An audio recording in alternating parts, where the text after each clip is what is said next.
รู้เลยกับผลงานเพลงที่มีชื่อว่า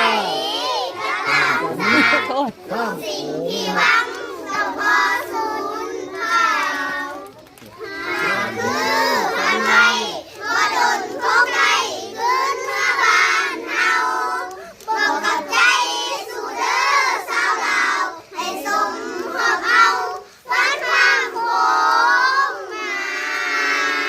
เย้ เก่งมาก เก่งมาก เก่งมาก เก่งมากค่ะ เอา3 ล้านวิวนะครับของฝันข้ามโขง